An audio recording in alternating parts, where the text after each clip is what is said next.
morning, everybody. I'm Lou and really excited to be here with you today. And as Robin said, there are a few polls as we go through this. And I'm hoping I'll remember at which point we've inserted the polls. If not, I am sure Robin will let me know. I would love for you to, if at any point you have a question as I'm going through this, I will ask as we go through. But if you have a question, please put your hand up. And then Robin can check in with you to see if you want to come off mute and ask, or put things in questions, in chat, all that kind of thing. I want it to be as interactive as possible. And I always prefer questions to be asked as we go through, because I know personally, if I'm ever listening to something that I'm learning from potentially, and I have a question in the moment, having to wait to the end is quite frustrating. So please get involved as much as you want to. And that's not just questions, actually. If you want to challenge something, you want a little bit more information, more clarity, anything like that, please just let us know at any time. So today, we're going to be talking about how supporting your team's well-being increases performance, which I guess as a statement isn't really a huge surprise, especially in recent times, especially on the back of last year and into this year. But actually, we've always talked about this at Rising Vibe. And well-being, emotions, mental health has always been high on our agenda, but we talk about it in context of culture, which I'm going to share with you in a minute. And the way that we talk about well-being, we think is slightly different to perhaps the way it is framed and viewed, generally speaking, in business. So I'd love to know what you think about that as we go through this as well. Next slide, please, Robin. Robin's going to be my trusted assistant because I don't trust myself on go-to with technology. So he's looking after me there. That's perfect. So we're culture consultants. And in a nutshell, we support our clients to either define or refine the culture that they want in their organization. And often what we find is that a client might have some values or principles or behavior frameworks, team charter, mission statement, something like that that's in place, which is great. But often it doesn't mean very much to the wider organization, the wider workforce. We might have, a group of 3 to 5 words that are all very engaging and we might connect to them, but we might not be sure what that means in real life, day to day. And the first bullet on this slide, is a very simple definition of culture. We like simple and practical at Rising Vibe. So the way of life of groups of people, meaning the way they do things. So we help our clients to either define something from scratch if they've got nothing in place at all, or we help them refine what they do have to bring it to life so that the wider organization does know what it means to them. So how do you expect me to turn up? How do you expect me to show up, behave? How do you want me to do things around here? The really important part of this, especially as a leader, and we'll be talking a lot about leadership lens today to all of you, is being really clear that what is expected and what is accepted is the same. So I use this example a lot, especially through lockdown, that in my house, I will say, please do not shout at me, talk to me from another room. If you want to engage with me, come into the same room as me. So I'm really explicit about what I expect culturally in my house from an engagement perspective. Yet, when my daughter usually shouts to me from another room, I might not engage in a conversation, but I will shout back, don't talk to me from another room. Come in here if you want to talk to me. So I'm actually engaging from another room. So metaphorically, that for me is a brilliant example of what can happen in business on a regular basis.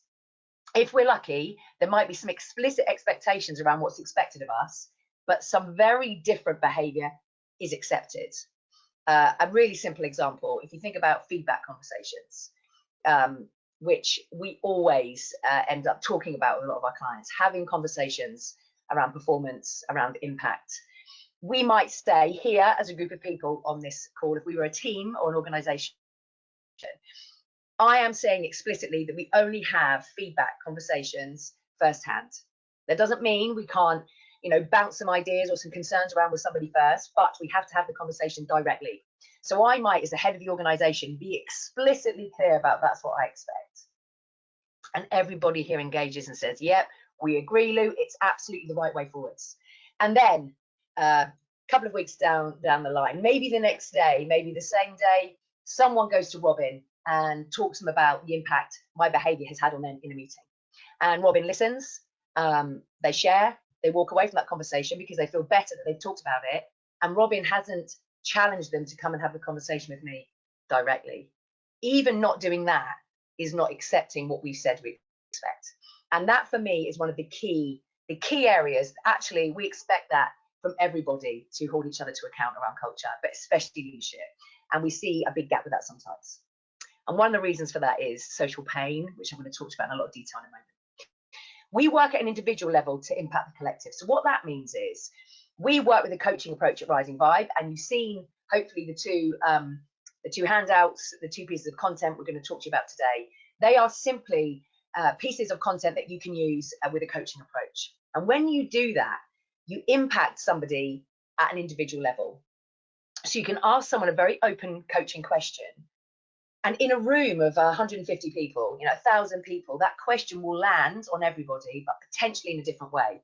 And by working in that way, you can provoke thinking and elicit change at an individual level. And when that happens, of course, you see collective impact. So that's how we work with the coaching approach. And leaders must role model and lead by example. Again, so obvious. And I know there is a mix of, aspiring leaders in here. There'll be some senior leaders listening to this. We all know this to be true, but what we know based on our experience is that is often missing for a variety of reasons. One of them, social pain, which I'm going to talk to you about in a moment. But ultimately, whatever the values, whatever the behavior frameworks, what's really important to us at Rising Vibe, which is where the wellbeing piece fits in, is that we help our clients to create psychologically safe environments, a culture that is psychologically safe. So in a nutshell, the environment that we work in feels safe, feels secure, and I feel able to work without the fear of negative consequence. Now, that doesn't mean if I'm not performing, if I'm not meeting expectations, if I'm not delivering on my deliverables, of course there will be consequence. There has to be consequence. We want people to deliver and perform and do what's expected. What I'm talking about here is an environment where I feel able to say, I don't understand, I'm struggling, I need some help, without fear of consequence. And that's a difficult thing for a lot of us to do. And what we have seen in this last year especially is a lot of people who find it excruciatingly painful to do that have almost felt like they've had no choice but to engage in that kind of conversation. So this is even more important than ever right now and going forwards. Next slide, please. So one of our strap lines, our ethos, where we really focus at Rising Vibe is on emotion. And you would have seen the Rising Vibrational Scale is one of the two pieces of content that we sent to you, which is very overtly about emotion. And people will say to us, so why do you talk so much? Why do you focus so much on emotion? Well, in a nutshell, we all feel. Even those of us in the world that like to convince ourselves and others we don't feel, and we don't do emotion, we do it. We might not be comfortable with doing it, but we all do it. And what is really important to know about emotion, and again, this is obvious, but we often don't think about it in this way with this frame, is how we feel about something, the emotion we have attached to something will impact whether we engage with that thing or whether we resist it. So if you get a new member of the team join, or you have a new line manager, a new peer, you're working with a new stakeholder on a project, whoever it might be, if you feel good when you're around that person, if you have, high, what we call higher vibe emotion around your interactions, around how you engage, then you will be open, very open to learning from them, to hearing their challenge, debating, discussing, all of that stuff. You'll be really open to it. You'll be engaged with that. If you don't feel good around that person, you will resist it. Even if that individual has some great stuff you could learn from, if you're not feeling good around them, you will resist learning it. You will resist receiving feedback. You will resist their challenge, even if it's useful, because you don't feel good about it. The same applies to process. To anything we feel good about, we will engage. We don't feel good about it, we will resist. So really engaging with people, engaging with our teams around how they're feeling in a much more explicit way is extremely powerful, which we're going to talk to you about. We're also hardwired for connection and need a tribe for survival. So the reptilian brain is hardwired to connect. And when we don't connect, it hurts, which I'm going to talk to you about in more detail. So social pain is real. So this has really helped us working with the skeptics. And we love working with the skeptic. You know, I love the debate. I love the challenge. You know, neuroscience tells us that this stuff is real. So when we are not connected, feeling safe and secure without fear of negative consequence, when we don't have that psychological safety, we don't feel good. So emotions are everywhere. And the more we are able to become more comfortable with them being present in the business world, the more powerful the impact, the higher the performance. Next slide, please. So this is our mission at Rising Vibe, to support and challenge leadership, to have the conversations that matter, to enable a high performing culture. Now, we are all capable of having a conversation, whether that's verbal, via email, via WhatsApp, non-verbal, we can have a conversation. And it sounds simple and straightforward, but what all of you will know, at some point in your career or outside of work, there has been a conversation that you know you need to have, that is keeping you awake at night or niggling you every day, a constant noise, something you need to resolve, something you need to get out on the table, but we avoid it. And we find this happens consistently, especially around subjects like performance management, holding people to account, mental health, equality, diversity, and inclusion.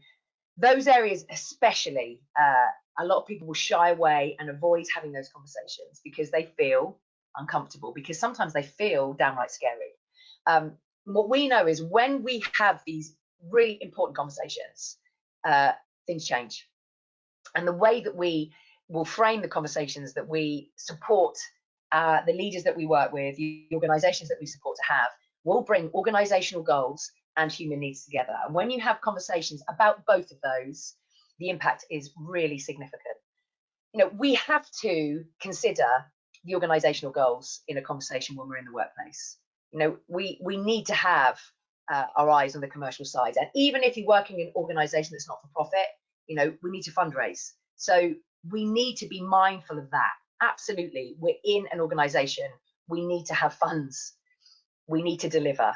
But of course, if we're not considering how someone is feeling, what is happening to them, going on for them, and how that might be impacting their performance, if we don't consider that too, it's not helpful at all. So just focusing on the organizational side, KPIs, deliverables, on its own, not helpful. Just focusing on the human needs, how you're doing, how you're feeling, can we support you, on its own, not helpful. The two together, extremely powerful. So they're the conversations that we enable. And I'm going to talk to you about 2 ways you can start to have those today. Next slide, please.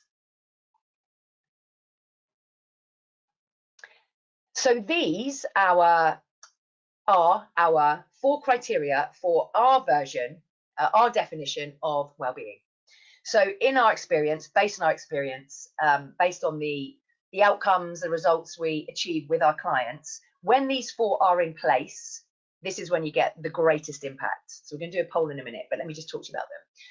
So as leaders, we absolutely must set clear and explicit expectations for people. Again, sounds so obvious, but the number of people that we work with, leaders too, by the way, senior leaders, you know, board level, who will say, I'm not 100% explicitly clear around what's expected of me. And it can change. So one day I might have a conversation with my line manager and be really clear about what's expected of me in my role, on the project, in the meeting coming up, in the customer call I'm about to take. And then the next week, something's happened. Someone else has got involved in the project. Someone else sent an email to somebody that I thought was my job. And all of a sudden, I'm not clear anymore. So setting clear and explicit expectations isn't just a point in time. It is an ongoing piece. And again, it might sound obvious, but we don't see it happening very often. So as a leader, we have to continually check in that our teams know what's expected of them. I don't mean day to day, but I mean monthly minimum. Because what I know based on our check-ins in our own business, which is, you know, small, very small compared to a lot of the clients that we work with, sometimes that happens to us too. Sometimes it happens to me and I run the business. So that is really important. Hold people to account. Let people know when they're not delivering against expectations. The performance management conversation, often avoided, excuses made as to why it can't happen. You know, I've heard them all probably, but actually If we don't let people know how they're doing, we're not being kind. We're not supporting them to do a great job. And also let them know when they're doing a great job. You know, everybody on a spectrum, some people want the red carpet and a spotlight. Some people just want a quiet, that was a great piece of work. But we all like to know how we're doing. And I always say that not in the entire history of my career have I heard anybody say, I love not knowing how I'm getting on. I love not knowing how I'm doing. And I love not being quite sure what people think of me, especially the people that can impact my career. So we absolutely, as leaders, have to do this. It is so important. It's the kindest thing to do. Care about people and what matters to them. So again, sounds obvious, but what we mean by this is not necessarily know that I have 2 kids, I have a dog, where I live, what my hobbies are, what's important to me, how COVID has impacted me, all of that stuff, of course, is a basic care about the people that you work with. But the other piece that's really important is, do you know, do you understand, do you have insight into what means that your teams at an individual level means they feel supported and helps them stay motivated? Do you know that? At an individual level, do you have conversations on a regular basis about that and check in around, are those needs being met or not? Again, really, really critical. So one of mine is transparency, frankness, honesty, say what you mean. Hugely important to me. And actually, I would rather I heard it in an unfiltered, maybe not beautifully, eloquently delivered, but I know what's going on. I'd rather that. And when people do that with me, when people engage with me in that way, I feel cared about. So it's not just care about me as a human being and know about me, it's that other piece too that I'm talking about here. And support people to be open to emotion in the workplace. And there's a big, big difference. And I think this is really important as leaders to recognize this, because to role model this and to go first with this stuff is critical. There's a big difference between vulnerability, which is being open about how you're feeling, self-disclosing the truth about, you know, how you're experiencing something, what is going on for you, versus oversharing. And there's a lot of people out there who mistake oversharing with vulnerability. You can overshare, you know, the too much information thing. You can do that without any vulnerability whatsoever. I've met people in my career, and there's people in my life who will give you the minutiae detail about a situation that's gone on without any vulnerability. It's not uncomfortable for them to share it. They don't feel like they're self-disclosing anything. It actually doesn't feel like there's any emotion attached to it. It's just, I want to give you this information because maybe I want some attention. Maybe I want you to feel sorry for me. Maybe I want you to agree with me. That is very different to vulnerability. Vulnerability can simply be saying something like, I'm really struggling today. I've got some stuff that happened at the weekend. I don't want to go into it, but it's dominating me right now. And I'm not as focused as I could be this week. I just needed to share that. That is vulnerability. That is being okay and being open to emotion in the workplace. So that's what I mean by that one. So we've got some simple and practical tools to enable this approach. But before we move on, I've remembered the poll. Which of these 4 criteria would you say is your natural go-to? So Roman's going to share that poll. Which of these 4 would you say is something you do most naturally? So when you look at them, you go, oh yeah, I would do that without even thinking about it. That one, not so much. Which is the one you would do most naturally? And we'll have a look at that, see what people think. And it's interesting, actually, because sometimes when I go through these 4 and I go through them in detail, like I just did, when you look at them as they are there just as bullet points, and then we delve a little bit deeper, I don't think there's anybody out there who would say, I don't really care about people and what matters to them, you know, at a immediate thought level. But when we dig into what it really means, often we don't really get underneath that. And the more stress, the more workload we have, the more pressure we have as leaders, that's the kind of stuff that will go off the radar. And the bit about, you know, being on people for delivering the more targety stuff becomes more of a preference because we have pressure. So let's have a look at the results. Are we able to see the results? Okay, so big 64%. Setting clear expectations, 16, supporting. So the lowest one, holding to account, which does not surprise me. So I love the fact that all of you in here being really honest about that, and the caring about people matters to them. Okay, that's really high. That's great. Thank you very much, Robin, for that. Next slide, please. So before we go on to just talking about social pain, which massively links to the holding people to account piece, I just wanted to talk to you about, as leaders, especially in recent times, the pressure to make people feel better, the pressure to motivate your teams. One of our strap lines is feel better, do better. So when we feel better, we do better. We do better performance. We do better influencing. We do better leading. We do better parenting. We do better being a daughter. I do better being a sister. I do a better friend when I'm feeling better. Now, the reason we use this rather than talking about positivity and gratitude and appreciation, which, by the way, I am totally bought into. As a business, we are totally connected to that when it is real. The pressure to be positive is completely unhelpful and can make things feel worse. And this is one of my most favorite statements, favorite phrases. Never in the history of calming down has anyone calmed down by being told to calm down. The same thing is true of positivity. If you are genuinely not feeling good, and someone is with absolute positive intent, by the way, because they want to help, at some level they want to help, but it doesn't help. Someone saying to you, look on the bright side, chin up, keep going, look for what you're grateful for. You've got to appreciate the small things. Sometimes when you feel so low, it is impossible in that moment or over a period of time to access that. So asking someone to be positive when they really don't feel positive can actually elicit shame and keep people stuck. We're hardwired to scan for threats, which means positivity is not our default. We need 5 positive experiences in a context to override 1 negative. By the way, just knowing this can help. So let's go back to the feedback situation. I give Robin some feedback and he receives it really well. I go, okay, this was good. Over the next couple of months, we have 2 or 3 more feedback conversations and they go well. The 4th or 5th one doesn't go so well. Robin's not having a great day. I don't know this. Robin's got some stuff going on. I haven't talked to him about it. And he responds in a way that feels difficult for me to handle. I feel like I've got it wrong. I feel bad. I'm uncomfortable. That one experience will override unconsciously the previous experiences that went well. That is how we're hardwired. So positivity is not our default. We see change as a threat, not a reward. So we're hardwired to avoid it. And you think what's happened this last year, we're being forced into change.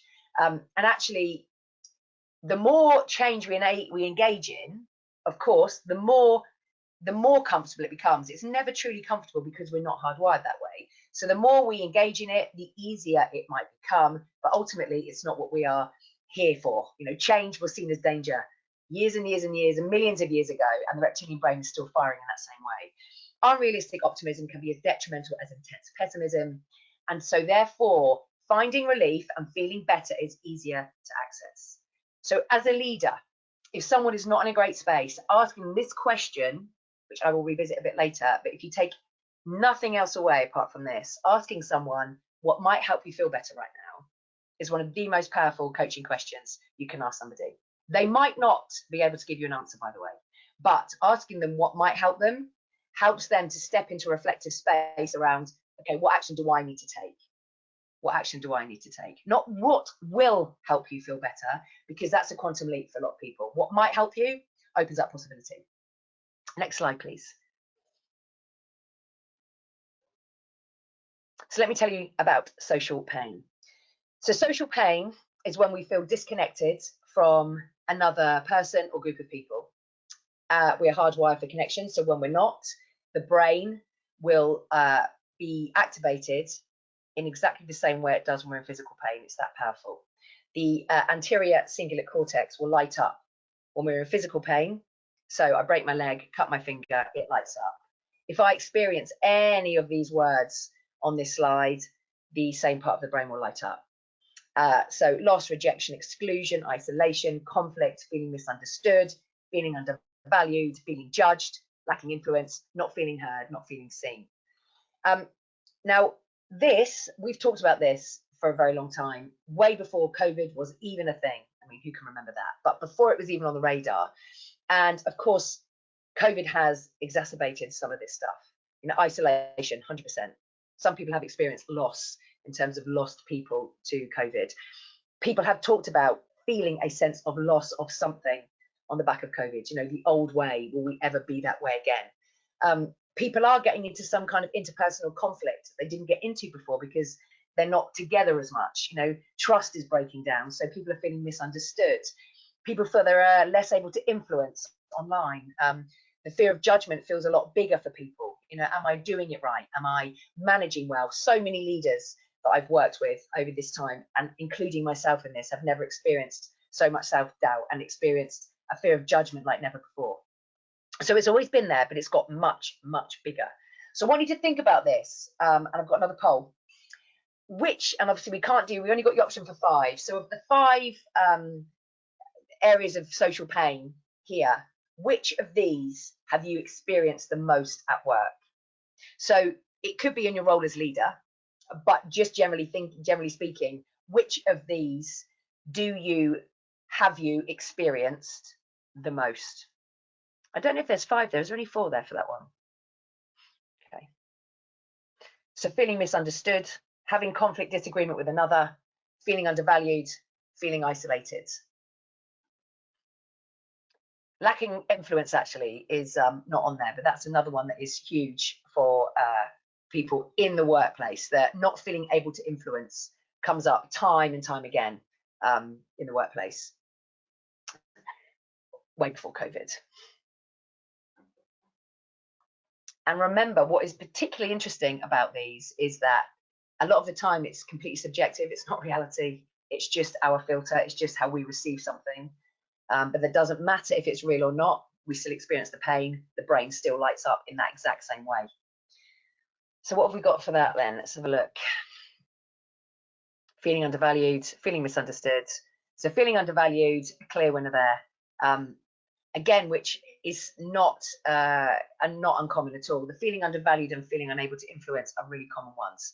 And I wonder if we, as leaders, have had the conversations, and I wonder if we, as individuals, have been explicit in our conversation with our leader to say what really we need so that we know we're valued.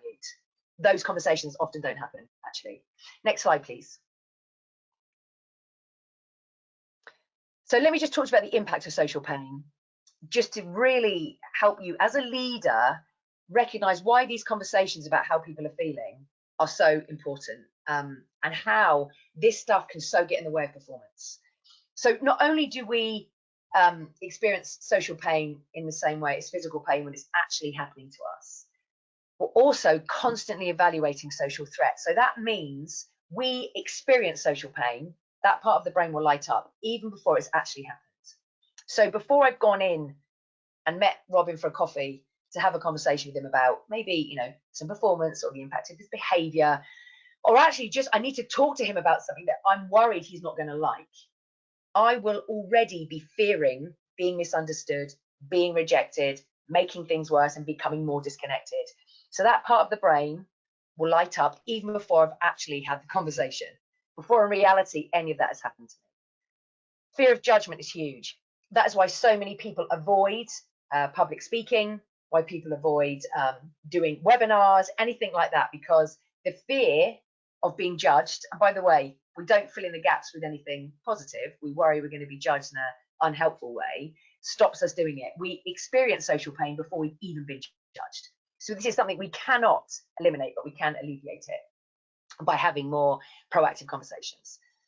Cortisol is released the same way it is when we're in physical pain, stress hormone, and when cortisol is being released in a consistent chronic way, anxiety increases, it can trigger depression, we are exhausted by it, and it actually impacts our ability to heal. So if we're physically not well and we are experiencing social pain, especially ongoing social pain, and there are a lot of people out there, you know, leaders and non-leaders who are in chronic social pain in the workplace, not feeling heard, feeling undervalued, etc. It impacts our ability to get better. Anyone with more of an aggressive personality trait, and what I mean by that is the fight, flight, freeze. When you feel vulnerable, are you a fighter? If you're more of a fighter, I'm certainly more of a fighter, then you're going to feel social pain more intensely. If you suffer with anxiety anyway, you're going to feel it more intensely. If you're introverted, you'll feel it more intensely. If you have what we call high emotionality, which means you experience tension and apprehension very intensely, you will experience social pain more intensely. So it's not good for us as well as not feeling good. Next slide, please. And here is an impact that it can have on us just generally in the workplace. Sorry, one back. So here's some stats for you. And you can see all of the references underneath where these came from. But absenteeism in 2019, 17.5 million days were attributed to mental health issues. So 17.5 million days of people being off work, absent, were because of mental health challenges.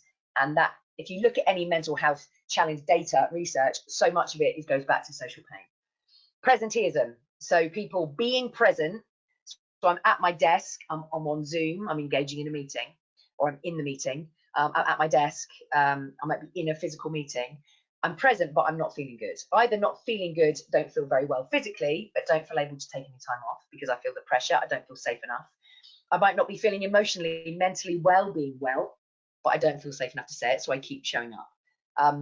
Or it could be actually, I'm just not enjoying what I'm doing. I'm not feeling heard, can't influence, not enjoying my job, so I'm disengaged. So presenteeism is huge. Leavism, people taking time off to catch up, people working on holiday. And right now, boundaries, for people who are working at that kitchen table. We're really lucky at Rising Vibe in terms of we are set up to work from home. We've always worked from home and go to the client. There's a lot of people out there who have not had that. So they absolutely are never offline, ever offline. Work-related stress, if you look at any work-related stress data research, it cites social pain the whole way through. I don't feel able to influence, I feel bullied, I don't feel heard. Lack of role clarity comes up a lot with work-related stress, which on its own doesn't sound like social pain, but if someone doesn't feel safe enough to ask the question of what is it you expect from me, or I'm not clear, actually that is social pain. And if you look at any exit interview data where people feel safe enough to say what they actually mean in terms of why they're leaving, social pain is cited consistently. So the human needs side of things is so important because this hugely gets in the way of performance. Before COVID was even around, this was a big issue, and it will continue to be a big issue, even when COVID is a past memory.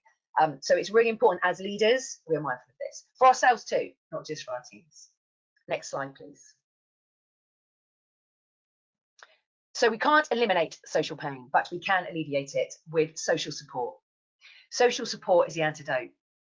And empathy, which is feeling with somebody, is very different to sympathy, which is pity. Empathy is hearing somebody, not trying to fix them.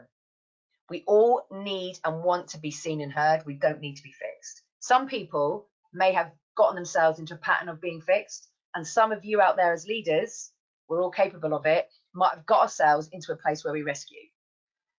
We take on too much. We take on the responsibility for other people rather than just ourselves. We are responsible for helping other people to help themselves. We are not responsible for anyone else but ourselves. We're responsible, accountable for the results that we need to achieve through our people, but actually we can't take on the responsibility of how other people are feeling. We can only help them help themselves. So empathy is about feeling with somebody. These three statements actually have come from three leaders that I worked with for a very long time. Last year during COVID, when it was at its kind of pinnacle, I guess, last year. How do I reassure everyone that everything will be okay? You can't. You absolutely can't reassure everyone that everything will be okay because actually we didn't know. We didn't know and we still don't know. All we can do is help people be in the present and help them help themselves feel better in the moment. How do I turn this into a positive? Going back to my slide around feel better, do better, you can't. Now, sometimes we can absolutely get great learning. I am all about the what can we learn from this? That felt terrible. What can we learn from this? That was hard. What can I learn from it? What will I change going forwards? But sometimes it doesn't feel like there's anything remotely positive about something. And putting pressure on yourself as a leader to turn it into a positive for everyone else is really futile, actually, because even if you can turn it into a positive for you, it doesn't mean other people are going to feel it. A lot of pressure around that right now. It's important that I don't show any weakness or fear at this time. Not helpful. People will be able to tell if you're wearing a mask. Being real without oversharing is one of the most powerful things we can do as leaders, because then people will connect with us more. Empathy is connecting at an emotional level, and it's really, really important. And some of us are more comfortable with that than others. Next slide, please. So just a couple of slides on the philosophy before we take you into the scale. So we are only responsible for ourselves and our inner world. What I mean by that is our inner world are our thoughts and our feelings. That is all we can control. Therefore, that's the only thing we can be truly responsible for. That doesn't mean when we have young children, when we have vulnerable adults in our lives, we can have a responsibility for truly vulnerable other people. I'm not talking about that. I'm talking about leadership. I'm talking about us as leaders. I'm talking about leading others. We are only responsible for ourselves. We can only help other people to help themselves. So that question, what might help you feel better? What support might you need? Are two great questions. We can't make anyone feel anything. We might trigger inadvertently a response in someone, an emotional charge reaction from somebody. It is rare in business, in my experience, that someone would deliberately poke someone's Achilles heel or deliberately trigger a negative emotional reaction from somebody on purpose to hurt them. It can happen, but we can't make anyone feel anything.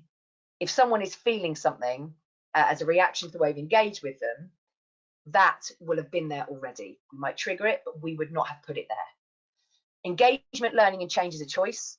So we can't make anyone do any of those. All we can do is influence it. We're each personally responsible for our own choices. I hear people say, well, I didn't have a choice. There is always a choice. Sometimes the other choices don't feel great, don't feel that appealing, but there is always a choice, and we are responsible for them. I hear a lot of people blaming others, a lot of leadership getting blamed right now for choices being made. Reassurance, inspiration, and motivation come from within. This is really important as a leader. As I mentioned on the last slide, there's a lot of people talking about, I have to motivate my team. I have to inspire my team. I need to reassure my team. What I know to be true, and I'm sure this will resonate with a lot of you, being around somebody who is self-assured and confident is really reassuring. Being around someone who is motivated is motivating. Being around someone who is inspired is inspiring. Being around someone who is passionate about something usually will influence some kind of passion in you. So we have to focus on us first. The only thing we can control is our level of engagement, our level of learning, our level of change, our level of motivation. So by really honing that, we are much more able to influence how other people feel, because we only have full control of ourselves. And we are so reliant, so many of us are reliant on the external world. So if that happens, I'd feel better. Once I've had the vaccine, I'll feel better. Once COVID is gone, I'll feel better. Once my team start delivering, I'll feel better. Once we're back in the office, I'll feel better. If I didn't have to do any homeschooling, I'd feel better. I mean, by the way, all of those make complete sense, but we cannot control them. And so many of us are reliant on controlling that which we can't to feel better. And sometimes we get lucky. Sometimes the external world will line up with our internal needs and life is great. Then when it doesn't, we can't cope. So as leaders, to get really, really au fait and comfortable and aware of our inner world helps us help our teams with theirs. Next slide, please. One back, please. So before we get into scale, I just want to share that all emotions are valid.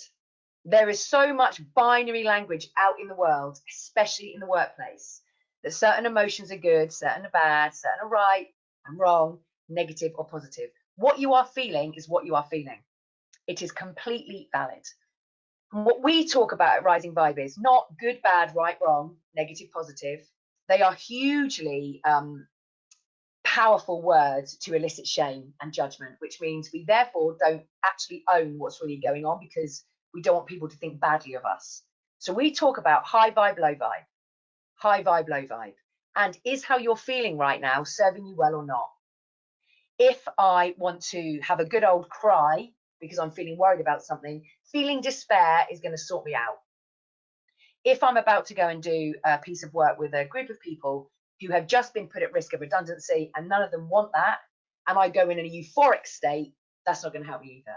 So this isn't about, certain behaviors being good, certain being bad. This is about how you're feeling is valid. And this is such an important message for yourself so that you can communicate this to the people that you lead.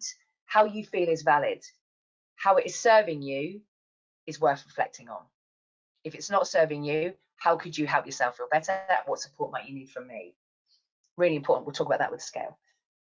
So all of our emotions will help or hinder. denying them, pretending we're okay when we're not, will hinder them every single time eventually. A baby step shift in our perspective can massively help us. So where we're focusing our attention will impact what our thoughts are, will impact how we're feeling, therefore impact how we behave. So if we are thinking about what will go wrong, what will go wrong, it will go wrong, it's all going to go wrong. Some of us have that pattern of thinking. It's not fixed, we can change it, but we have that pattern of thinking, it will go wrong. If that's our focus of attention, because that's our pattern, our thoughts in any given moment will be, it's going to go wrong, it's going to go badly, it won't work, which will drive emotions of low vibe, from worry and doubt to fear, from anger, irritation to resentment, which will mean the way that we then show up if we're feeling that way, it's not bad, it's not wrong, it's not negative, but it's not going to serve us so well. And it certainly will not be conducive collectively to a high performance culture. So what we do is we help people really think about, where am I focusing my attention? What thoughts am I having as a result of that? How am I feeling as a result of that? And therefore, how is that impacting my behavior? But we go in bottom up. We go in bottom up, emotions first, and then up into focus of attention. We have, by the way, 50 to 70,000 thoughts a day. 95% are repeated, which means this is not a quick fix. Absolutely not a quick fix. So any work that you engage in this way, you can't just do it once or twice with your team or once or twice with yourself and then expect to change overnight.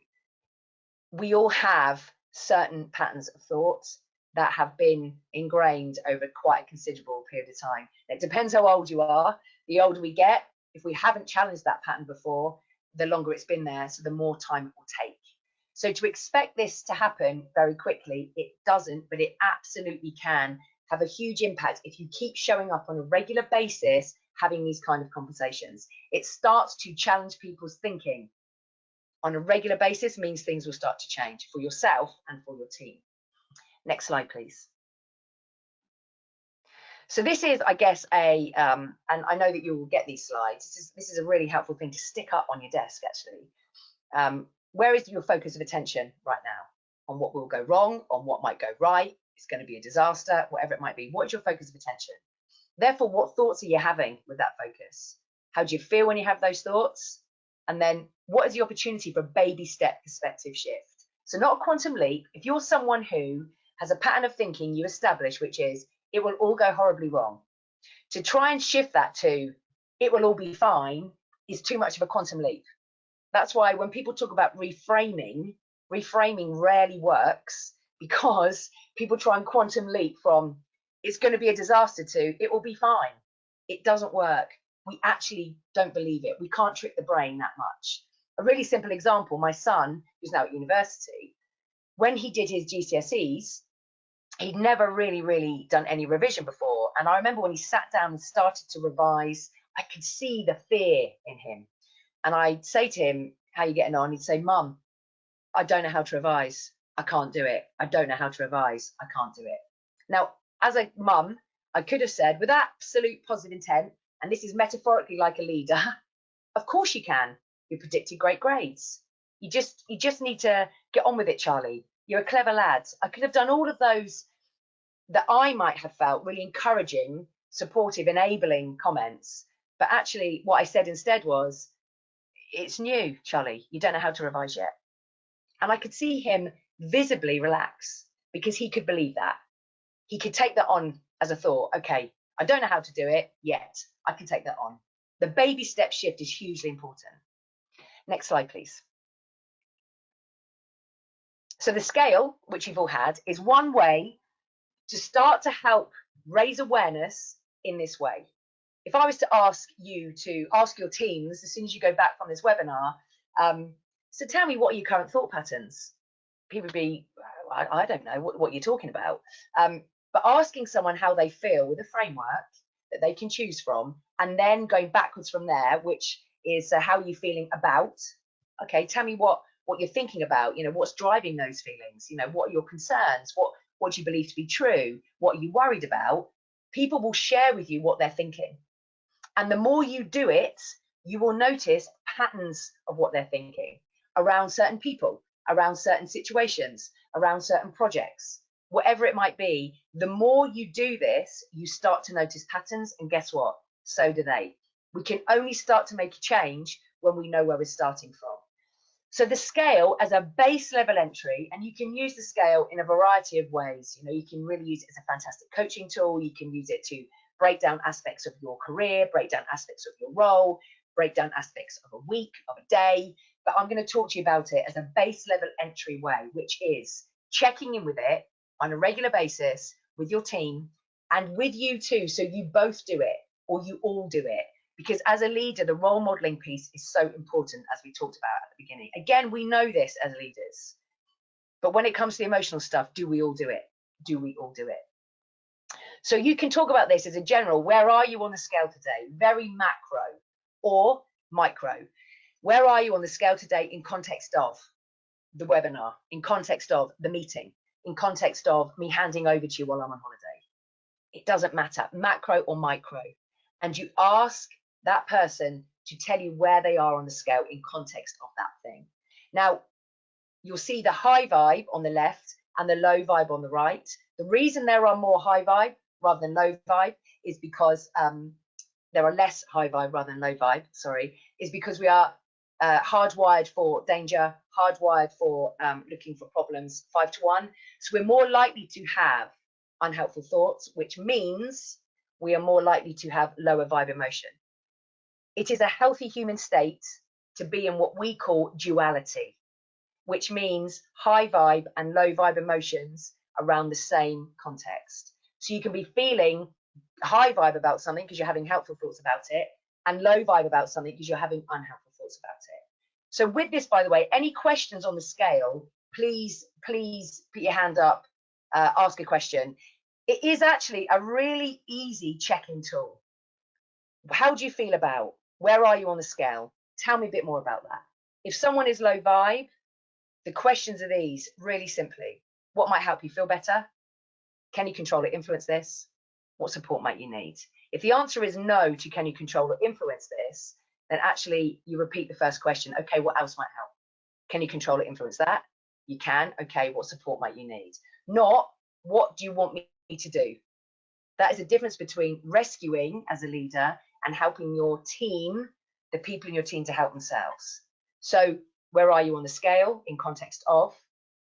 What might help you feel better if you're low vibe? Can you control it, influence it? What support might you need? What is really helpful with this is that someone who isn't so comfortable to start with, and we've seen people who are really anti-engaging with this kind of stuff. If as a leader, you are also anti-engaging with it, guess what? Your team will be too.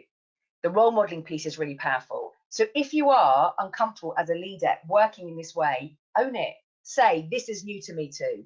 This is alien to me too, but I want to give it a go.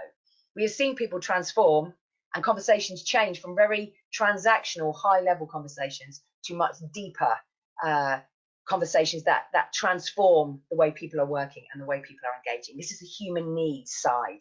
Really simple. Where are you on the scale? If you notice someone is consistently low vibe and not in duality, that's your watch out. That's your watch out.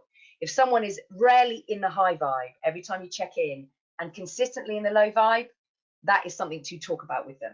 Because if that's going on in the workplace, and if it was also going on outside of work, when someone is consistently low vibe without any duality in a variety of aspects of their life, that's when it can become significantly a problem.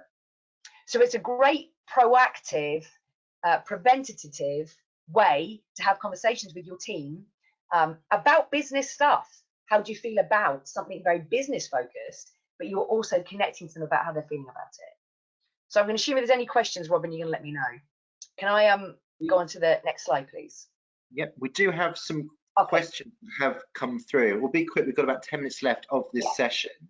So one question that did just come through: how do you encourage someone to share that they may be at the lower end of the scale without fear? Have I encouraged it? How would one encourage someone? Okay, so the way to encourage this is to talk about duality being a healthy human state.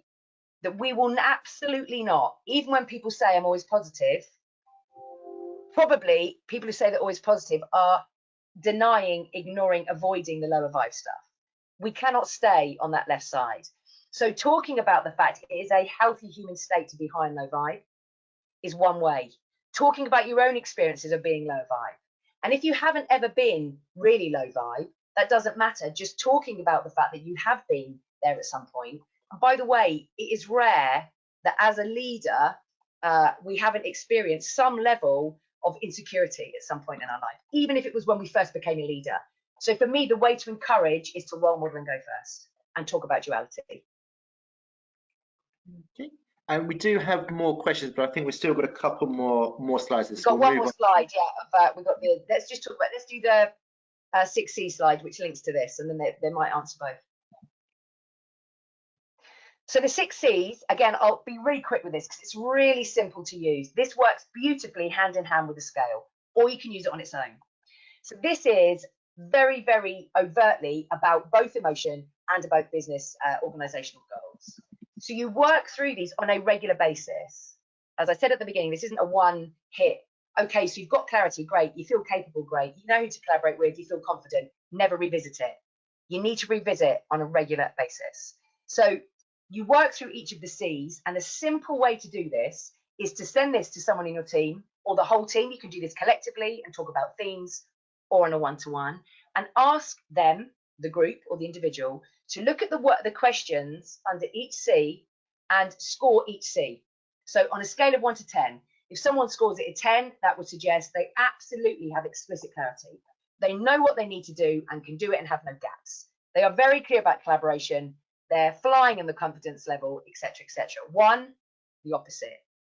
The powerful thing with this as a leader from conversation perspective is this. Someone could give you a 10 out of 10 when they're not really.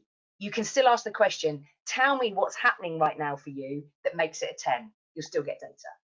Someone could give you a score of 8 out of 10 when in reality they're a 2 because they don't yet feel safe enough to say they're a 2. Doesn't matter. The follow-up question is, what might help you move up 0.5? They'll still give you the same data from 8 to 8.5 as from 2 to 2.5.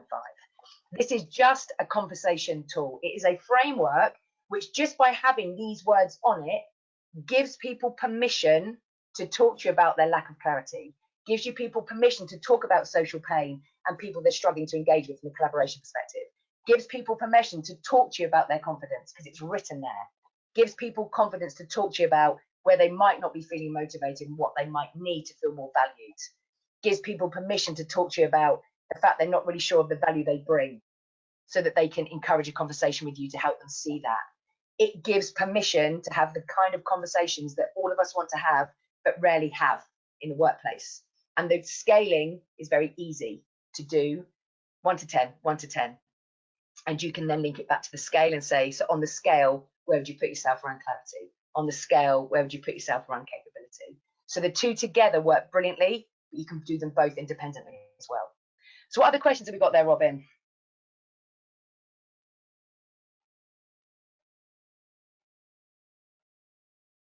Forced to unmute myself. It had to happen one of these days.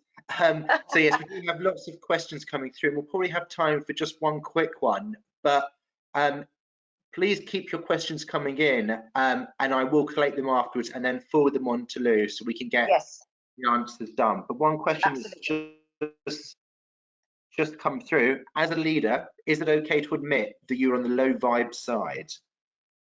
Oh, so important. Not just okay, so important, because you are then role modeling being human, which gives your team permission to be human. And I guess a really important bit here is this isn't about enabling and tolerating someone who might keep coming to you and talking about being low vibe around the same thing and not taking any action. That's really important here. If someone keeps coming to you and saying, yeah, I'm low vibe, same thing, what might help you feel better, what support might you need, nothing changes, that's a very different conversation. A very different conversation, just to highlight that. But you saying, do you know what, at times I'm here and this is the strategy I adopt, this is what I do to help myself feel a bit better, is just brilliant role modeling for people. Okay, that is great. And that, bear with us, I just bring my. We've got one poll here, haven't we? Just a quick poll on. When you Yes. look at the 6 Cs, when you look at the 6 Cs, in your role right now as a leader, which one of these, we can only do 5 of them because it only gives us 5 options, but which one of these 6 Cs do you think, you know, generally speaking, and bearing in mind what we've talked about on this webinar, do you need most support with in your role right now? Bearing that in mind, you know, explicit clarity, knowing and doing what you need to be able to do to deliver on those explicit expectations, knowing who you need to build relationships with, how those relationships feel, how confident you feel about all of that, and then the cared about bit, you know, feeling valued, getting what you need to feel supported and to remain motivated. Be interesting to see what your what they are. Okay, clarity and confidence. Honestly, that is just so common consistently. And the clarity thing, you know, set expectations. As leaders, we will go, yeah, absolutely. But when we really drill down into it and ask ourselves to score ourselves out of, you know, 1 in 10 in terms of explicit clarity, it's such a challenge for so many people. So as leaders, if we've not got it, you know, our teams are going to really struggle to have it. I do just want to put the question slide up, Robin, actually, because it's got some contact details on there as well for people. Of course. So you should be able to. Yeah. You should be able to see that now, and then if you do have any further questions, follow. As I said, I'll be sending them over anyway. But you do have her contact details there